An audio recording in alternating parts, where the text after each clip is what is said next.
아멘. 할렐루야. 주님의 은혜가 여러분들 가운데 넘치시기를 축원합니다. 저는 요즘 기도를 간절히 하고 있어요. 목사가 당연한 거 아니야? 저도 사람인데 풀리면, 나사가 풀리면 잘 안 하죠. 마음 편하면 잘 안 하죠. 근데 요즘은 기도를 간절히 하고 있습니다. 개인적으로 큰 어려움이 있기 때문에 그래요. 제가 우울증으로 사실은 저도 개인적인 일보다도 어떻게 보면 교회를 옮기며 하는 목회하는 과정에서 번아웃이 와서 20년 전부터 고생을 하고 있습니다. 자꾸 재발을 해요. 그러다 보니까 이번에도 재발이 됐는데 아주 죽을 맛이거든요. 5월달부터 조금씩 그러더니 요즘은 더 심해요. 이 병을 아시는 분들은 아시겠지만 약을 먹는다라고 통증이 가시듯이 가시는 게 아니에요. 이거는 2개월 정도 이상은 엄청나게 고생을 해야 그나마 조금씩 수그러집니다. 그러니까 많은 사람들이 어때요? 자살을 선택하기도 하는 거죠. 너무나 힘드니까. 목사이지만 평소 기도 많이 안 하죠. 나도 사람이니까 강의도 해야 되고 하니까. 죽을 힘으로 주님 찾지 못했어요. 솔직한 고백입니다. 하지만 우울증이 걸리면 입에서 나오는 한마디가 뭔지 아세요? 한마디가 욕보다도 주여, 주여.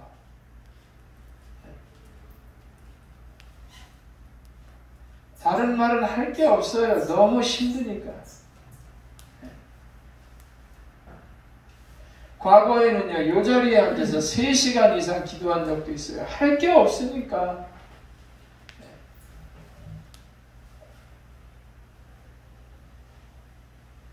이런 저를 하나님이 간사스럽게 여길지는 몰라요. 야 임마, 너 평상시에는 기도 안 하면서, 하나님이 이러시겠죠. 넌 막 평상시에는 기도 열심히 안 하면서 네가 죽겠으니까 기도하고 주여 찾냐?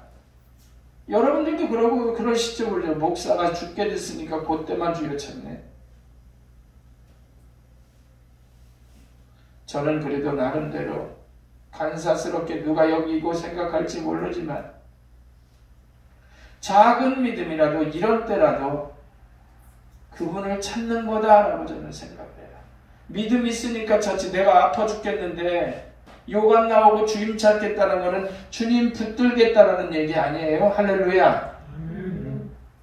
아멘. 안 하는 사람들은 인정 안 하나 보네.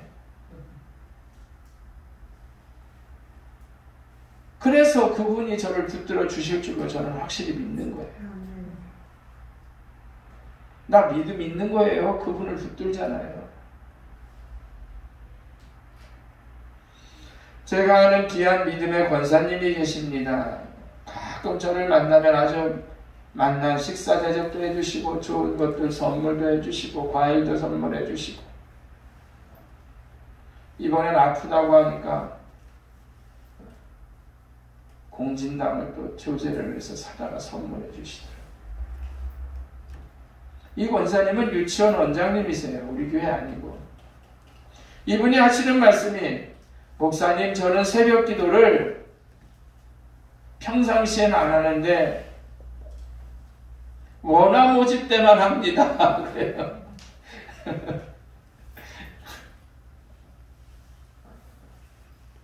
겸손의 말씀이죠. 가만히 보니까 늘은 못하셔도 항상 그래도 새벽 기도를까지도 열심히 내시는 분이시더라고요. 주님과 늘 동행하시는 분. 그래도 원화 모집이 안 되면 다 끝이다. 사업이 안 되는 거잖아요. 그러니까 그때는 주님 찾아서 기도하는데 자기가 기도한대요. 특별히. 소극적이고 작은 것 같지만 분명히 믿음이 있는 거죠. 평상시만 해도 다른 때는 내 힘으로 할 때는 하는 거고 요건 중요하다라고 생각하니까 그때 주님 찾는 거예요. 저처럼. 그러니까 그분도 하나님 믿죠. 어디 가서 뭐 안 보잖아요. 돈도 많고 권사님이시지만. 불교에 안 가잖아요. 저는 오늘 본문을 보면서 귀한 진리 한 가지를 생각해 봤습니다. 만일 헤롯이, 오늘 본문의 헤롯이 분명히 믿는 작은 믿음이라도 있었다면 이라는 거죠. 헤롯이 요만한 손톱만한 믿음이라도 있었더라면 엄청난 살인자가 되었을까? 다 죽였잖아요. 그냥 두 살 이하의 애기들. 수많은 사람들의 눈에서 피눈물 나게 했을까? 그분이 예수일 것 같아 라는 요만한 믿음만 있었더라면,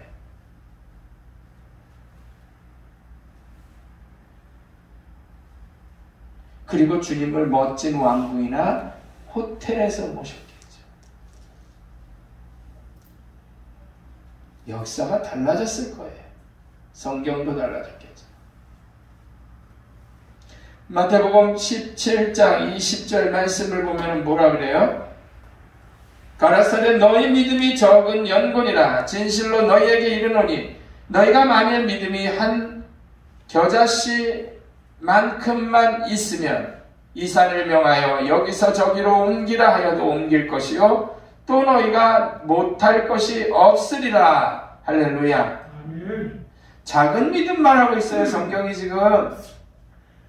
그러니까 우리가 믿음이 없다는 얘기는 아니에요. 오해하지 마세요. 작은 믿음만 있어도 산을 옮긴다는 것은 주님께서 우리에게 그만큼 믿음의 중요성을 얘기하고 계시는 거예요. 지금.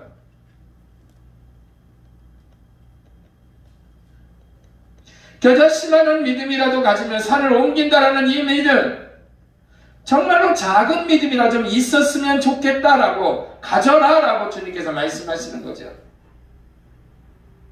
우린 작은 것, 소극적인 것, 아무것도 아닌 것으로 치부해버리고 포기해버립니다. 처리해버립니다. 여기 이재영 씨가 우리 교회 나와가지고 한 달에 11조를 갖다가 10억씩 20억씩 한다 그러면은 우리가 하는 돈 100만 원 정도 헌금일까? 10,000원 하는 거 헌금으로 보여요? 그 사람의 기준으로 한다라면? 근데 분명히 어렵고 힘들게 사신다라면 정성을 다해서 10,000원을 하나님 앞에 드려도 하루에 20,000원 벌어서 10,000원을 헌금 드린다라면 귀한 헌금이잖아요. 믿음이 있으니까 드리잖아요. 그거 헌금이 아니다라고 치부해버리면 안 되죠. 문제는 뭐예요? 실질적으로 작은 것이라도 있으면 하나님 앞에 정성을 다해서 예물을 드리듯이 작은 믿음이라도 있어야 되는데, 우리가 문제는 뭐예요? 작은 믿음도 없을 경우가 문제라는 거죠. 그러니까 예수님을 동방박사가 가르쳐 줬음에도 불구하고 예수님이 오신다라고 하는데 인정 안 하고 다 죽이려고 했던 거죠.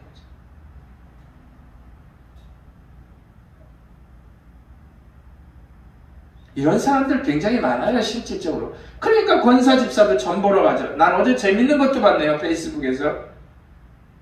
비대면 예배가 되니까요, 안수 집사님이면 권사급이에요. 담배 딱 물고 집에서 텔레비 보면서 예배 드린대요. 텔레비 예배. 이 믿음 없는 거지, 내가 볼 때는. 여러분, 코로나가 터졌습니다. 1년 됐어요. 적어도 1년은 더 갈 거로 봐요. 우리는 철저히 방역에, 사회적 거리두기에 동참해야 돼요. 할렐루야. 해야죠. 그 코로나 큰일 나는 거 우리 믿어야 돼요. 안 믿으면 안 돼요. 근데 경각심과 전염성에 대한 믿음이 없다라면 이게 바로 문제가 되는 거예요. 이게 얼마나 무서운데. 영화 감독도 죽었잖아요.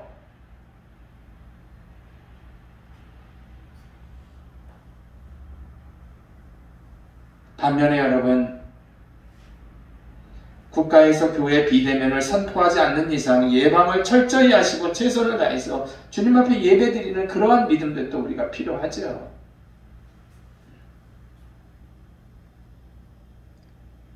국가에서 하라는 대로 그게 우선이에요. 그리고 코로나도 정부가 평할 때 작은 만남이라도 금지를 하면 우리는 소극적 감염의 상황이라도 분명하게 따라야 하는 거죠. 그게 얼마나 무서운데 그거에 대한 믿음을 우리가 가져야죠. 지금 미국이 2차 대전에 죽은 것보다 더 아니 죄송해요. 미국의 사망자 수가 어느 정도예요? 그 무역센터 탑에서 죽은 숫자보다도 지금 더 많아요.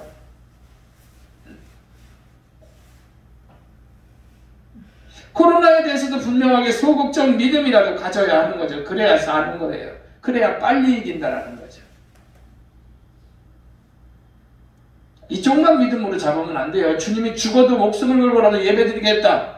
나라에서 하지 말라고 하는데도 와가지고 난리치고 여기 와서 드리겠다고 하더라도 그건 문제가 있는 거죠. 경각심이 없는 거예요. 왜 저쪽 건 안 믿어? 나라에서 가짜를 한다라면 믿지 말아야 되겠지. 근데 할 일 없이 가짜합니까?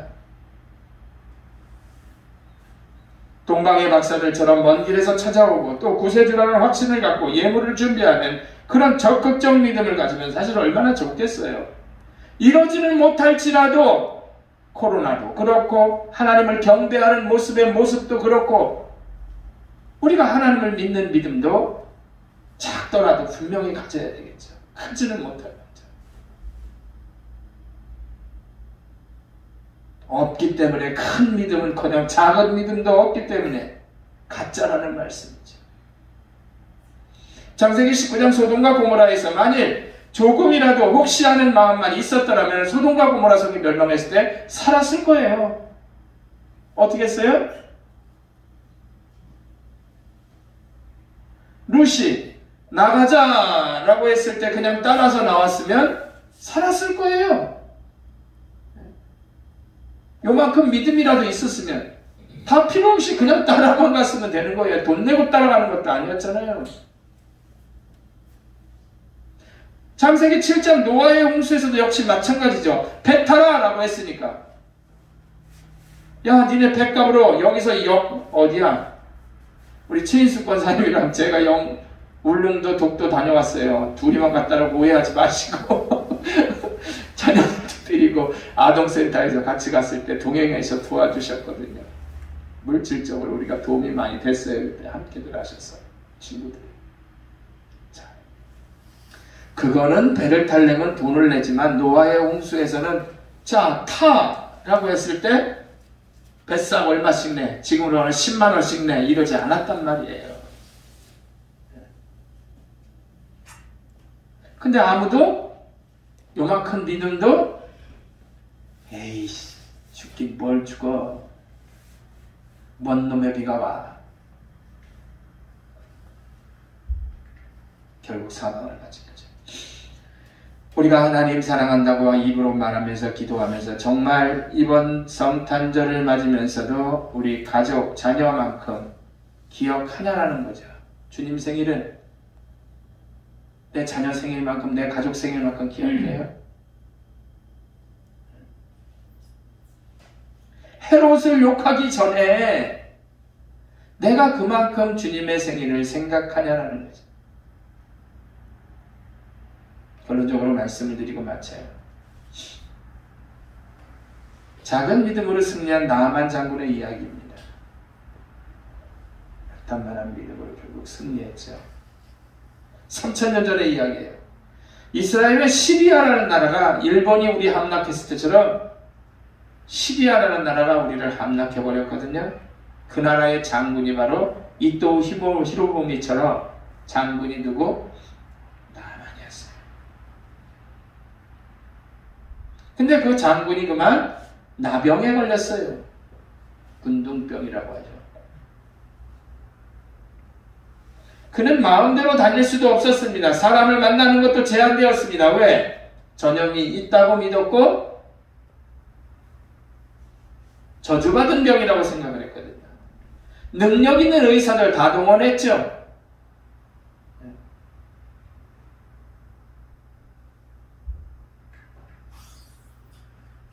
하지만 아무도 고칠 수가 없었습니다. 지금도 못 고치는 걸 어떻게 고칠 거예요?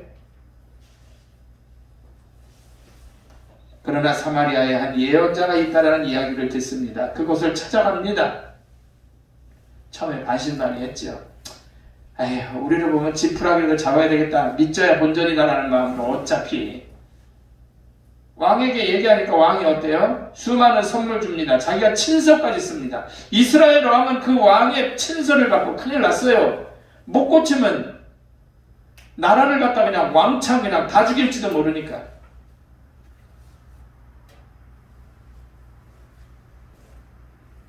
군사를 동원하고 해서 트집 잡을 것 같으니까 옷을 찢으면서 기도했어요. 이스라엘 왕이 본문에 보면. 그런데 엘리사라는 사람이었죠.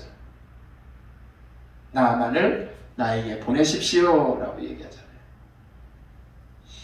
나아만은 많은 군대와 기마병의 호의를 받으면서 멋들어지게 최고의 장군이니까, 국방장관 같으니까 왔습니다. 근데 뭐예요?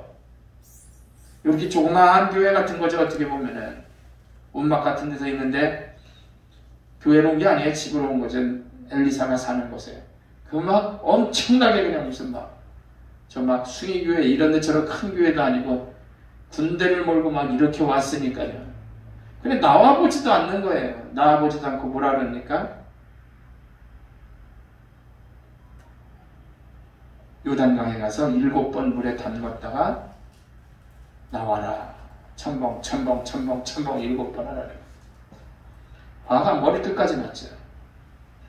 내가 감히 누군데 속국 주제에 이름도 없는 점쟁이 주제에 어떻게 보면 그런 거죠. 우리는 뭐라 그래요? 예언자라고 하지만